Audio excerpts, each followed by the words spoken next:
চায়ের দোকানের সেই ছেলেটা। কেউ তার নাম জানতো না, বা কেউই তাকে নাম ধরে ডাকতো না। সবাই ডাকতো, এই যে চাওয়ালা, এদিকে এসো তো।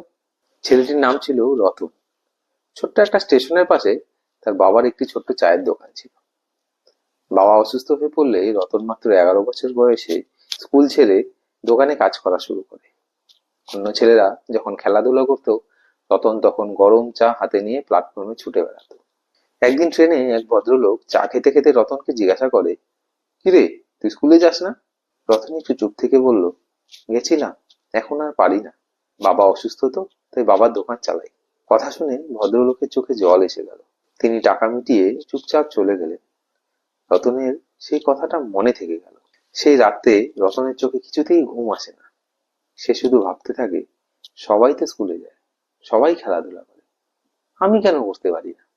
সেই রাতেই রতন সিদ্ধান্ত নিল, আমি গরিব হতে পারি, কিন্তু আমার স্বপ্ন গরিব না। আমি শিখবো, আমি পড়বো, আমি বড় হব, আমি একদিন নিজের অফিস বানাবো। সেদিন রাতের অন্ধকারে একটা উজ্জ্বল প্রদীপ জ্বেলে উঠেছিল। দোকান সামলে সে রাতে বাড়ি ফিরে পুরনো বই নিয়ে বসে পড়তো। দিনের শেষে সে নিজের জন্য সময় রাখতো। বছরের পর বছর সে একইভাবে চলল।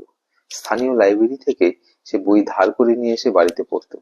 মোবাইল না থাকলেও সে বন্ধুদের কাছে ইউটিউবের ভিডিও শুনে শুনে শিখতো। একদিন সময় ঠিকই বদলায়। 20 বছর পর একদিন সেই একই জায়গায় যেখানে সে একসময় চা বিক্রি করতো, এখন এক বিশাল বোর্ডে তার কোম্পানির বিজ্ঞাপন ঝুলছে, রতন ইনোভেশন লিমিটেড। সে রতন আজকের দিনে একজন সফল উদ্যোক্তা। তার কোম্পানিতে হাজারো হাজারো মানুষ কাজ করে। আর সেই চায়ের দোকান, সেটা এখনো আছে। তবে পাশে একটা ছোট্ট স্কুলও আছে, যার নাম রতন ফাউন্ডেশন স্কুল। গরিব শিশুদের জন্য ফ্রিতে শিক্ষা। আমাদের সবসময় মনে রাখতে হবে, অভাব কিন্তু কোনোদিন স্বপ্নের অন্তরায় হয়ে দাঁড়ায় না। যদি মন থেকে চাই, পরিশ্রম করে যাই, আর নিজের উপর বিশ্বাস রাখি, তাহলে গরিব থেকে ধনী হওয়া কোনো কল্পনা নয়, সেটাই একদিন বাস্তব হয়ে দাঁড়ায়।